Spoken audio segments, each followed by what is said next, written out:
En Occident, l'entrée en scène des réseaux sociaux a bouleversé fondamentalement l'univers des médias. Plus précisément en Allemagne, les modes de consommation de l'information ont changé, obligeant les patrons de la presse à s'adapter au nouvel environnement médiatique. Le journal Die Welt, par exemple, dont le siège de la rédaction rénovée se trouve à Axel Springelstraße 65, non loin du passage du mur de Berlin, s'est adapté à la nouvelle marche du monde. Une montgolfière aux couleurs du journal est visible au-dessus de la capitale fédérale. Fondée à Hambourg en zone d'occupation britannique après la Seconde Guerre mondiale, Die Welt est un quotidien dont le rayonnement dépasse Hambourg et sa région. En 1993, la rédaction centrale a déménagé à Berlin. Le journal fondé en 1946 revendique au quotidien son orientation politique. Il est dit conservateur. Cette publication a intégré l'intrusion des réseaux sociaux dans son univers de travail. En 2012, Die Welt a été le premier quotidien national à introduire un système de paiement pour son site internet en Allemagne. En 2015, les rédactions de Die Welt et de la chaîne de télévision N24 ont fusionné pour diffuser les informations multimédia. Et ce qui est important de savoir ici, c'est que depuis lors, la priorité est donnée au contenu en ligne, tous les articles étant immédiatement publiés sur le site internet. On semble dire ici qu'il y a un public à conquérir par le journalisme digital, un marché, une communauté de lecteurs et de visiteurs à atteindre à l'aide d'un type de journalisme en provenance de l'Internet mondial qui utilise des outils numériques comme les réseaux sociaux. L'avenir de l'édition du journal quotidien en version papier a provoqué une réflexion profonde au regard des coûts et en comparaison avec la version en ligne.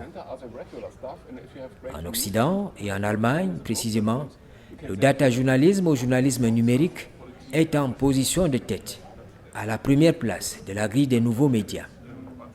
Dorénavant, il est la source d'information et de médias qui stimule ou bouscule les modèles économiques. À la fois un atout majeur et une menace pour les professionnels de la communication. Je crois que c'est une menace et un atout en même temps, dans la mesure où le journalisme va garder sa valeur pour le développement des sociétés, si vous voulez, pour la démocratie. Mais en même temps, le travail du journalisme va changer fortement et dû aux capacités digitales. C'est-à-dire la question dans le futur pour le journalisme, ce n'est plus qu'est-ce qui s'est passé, mais pourquoi est-ce que c'est passé, quelles sont les conséquences, etc. C'est-à-dire le simple transport des nouvelles, ça peut être fait par tout le monde dans l'Internet. Mais de contextualiser les événements et d'expliquer le monde, ça va rester vraiment la profession du journalisme et il faut des professionnels là-dessus. Ça ne va pas être remplacé par les groupes Facebook à mon avis.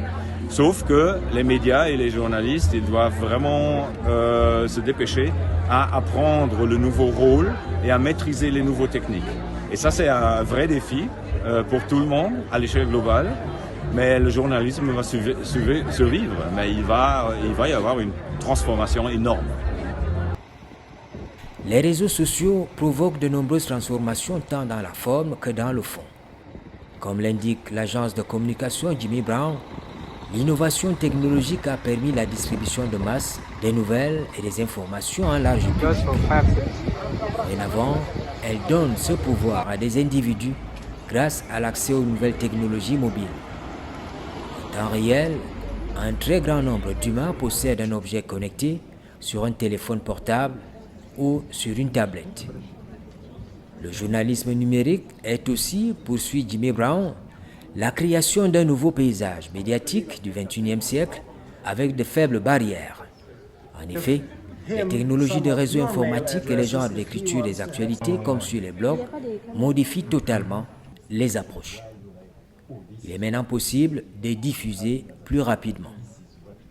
Les nouvelles formes de journalisme apportent une interactivité potentielle, mais indépendamment de l'évolution technologique, le journalisme reste fondé sur la présentation des faits. Je suis assez d'accord avec cet avis. Je suis assez d'accord. Je trouve qu'en ce moment, on est aussi un peu bombardé de termes et de types de journalisme. Il y a le solution journalism, le constructive journalism, le gender journalism. Il faut mettre le journalisme dans des cases. Le journalisme, d'abord et avant tout, c'est de rapporter ce qui se passe. Après, ça ne veut pas dire que quand on rapporte ce qui se passe, on ne peut pas dire ce qui se fait ailleurs, ou des solutions qui ont été trouvées quelque part. Mais le fait, si on n'a pas le fait, on n'a pas d'information. On est dans des sociétés qui se radicalisent beaucoup, en tout cas en Europe. Et on va prendre juste un exemple. Il y en a un qui dit que la fenêtre est ouverte, l'autre qui dit que la fenêtre est fermée. Il y a beaucoup de journalistes en ce moment qui se contentent de dire, il y en a un qui dit que la fenêtre est ouverte et il y en a un autre qui dit que la fenêtre est fermée. Notre boulot, c'est d'aller à la fenêtre et de voir si elle est ouverte ou elle est fermée. Et c'est là qu'on a le fait. Et c'est pour ça que je suis très d'accord avec cette vision-là, qui est que le fait avant tout. Après, ça permet à d'autres de le prendre, de se l'approprier, de l'interpréter comme ils le veulent. Ça s'appelle la liberté d'information, la liberté d'expression, la liberté de ce que vous voulez, de faire en sorte que cette information serve à quelque chose ou pas. Ça, c'est à d'autres de le prendre. Et c'est vrai que ce que disait Wolfgang Blau ce matin, la ligne entre activisme et journalisme aujourd'hui, elle est très ténue parce qu'on est face à des challenges qui sont vraiment importants et qui sont en train de définir le futur.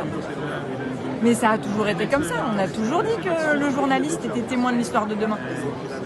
Donc, la vraie question aujourd'hui, c'est comment on fait pour revenir aux faits. Aujourd'hui, on parle même de media literacy. Il faut qu'on réapprenne à aller juste chercher le fait. Et il faut qu'on se batte pour savoir que le fait va prévaloir sur le reste, parce que sinon on appelle ça des fake news. C'est pas des fake news, hein. Peut-être qu'il y a de la manipulation de l'information, ça c'est vrai, parce qu'il y a de plus en plus de canaux qui permettent de manipuler l'information. Mais outre cette manipulation d'information, on va pas se contenter des avis des uns et des autres. On va chercher ce qui se passe réellement. Le journalisme numérique révolutionne le monde parce qu'il consacre une sorte de libération de certaines contraintes en matière d'investissement dans l'équipement, la distribution et le mode de production. Les nouveaux modes de consommation de l'information qui en résultent poussent les groupes de presse à s'inspirer des angles d'attaque des réseaux sociaux. Et ce qu'il faut aux professionnels des médias, c'est une adaptation progressive à l'avènement des réseaux sociaux. Il faut voir plus grand, réinventer de nouvelles règles du métier. Je crois que le digital, comme toutes les autres technologies, je crois, vont de pair avec les médias. Je crois que les journalistes, parfois, ont une appréhension, une certaine peur de tout ce qui est digital, de tout ce qui est technologie. Effectivement, ces technologies qu'on appelle, c'est pas pour rien qu'on les appelle des technologies disruptives. Ces technologies changent la manière de faire le journalisme. Mais ce n'est pas, le défi, il n'est pas que pour les journalistes. Je vous donne un exemple très simple, comment Uber est en train de changer le business du taxi. Aussi simple que cela. Comment Google est en train de changer le monde de la recherche. De petits exemples. Pour vous dire, ces technologies disruptives touchent toutes les sphères de la vie, toutes les activités humaines sont touchées. Donc si les journalistes se disent oui, ça nous fait mal, oui, ça nous perturbe, je crois que c'est des combats d'arrière-garde. Avec ces technologies-là, je crois que ce qu'il faudrait, c'est essayer de les comprendre, comme je dis toujours, en comprendre les enjeux, maîtriser les outils et de voir comment les adapter à notre travail. Parce que nous n'oublions pas, le journalisme, même la presse écrite qu'on dit aujourd'hui presse traditionnelle, a existé parce que la technologie a existé. Il a fallu, bien sûr, l'imprimerie pour qu'on puisse parler de presse. La radio, c'est de la technologie. La télévision, c'est de la technologie. Donc aujourd'hui, ce qui se passe sur les plateformes digitales, ce qui se passe sur les réseaux sociaux, pour moi, c'est de la technologie. La question de fond, c'est comment, face à ces technologies-là, se les approprier, les maîtriser et pouvoir continuer à faire notre travail avec. Je crois que des réflexions comme celles qu'on a eues ou qu'on est en train d'avoir ici peuvent aider à trouver des réponses. Les multiples crises qui affectent le monde poussent aussi à voir le journalisme autrement.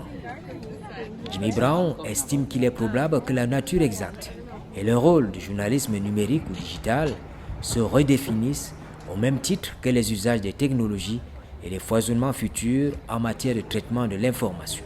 Ce n'est pas facile, même en temps normal, le métier du journalisme n'est pas facile. Et en temps de crise, elle est encore plus difficile. Et dans ce cas, qu'est-ce que le journaliste peut faire?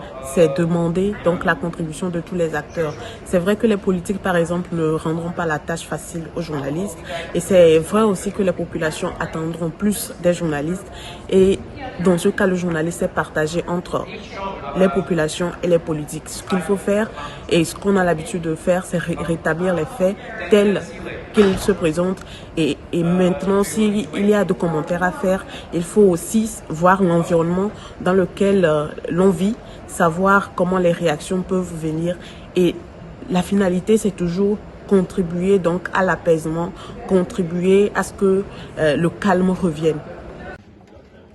Interrogeons avec Ignacio Ramonet, dans son ouvrage L'explosion du journalisme, des médias de masse à la masse des médias, la valeur ajoutée du journaliste face à la puissance technique des nouveaux moyens de communication, outils de massification de l'information qui, à terme, pourraient le remplacer en réduisant les durées, les débits.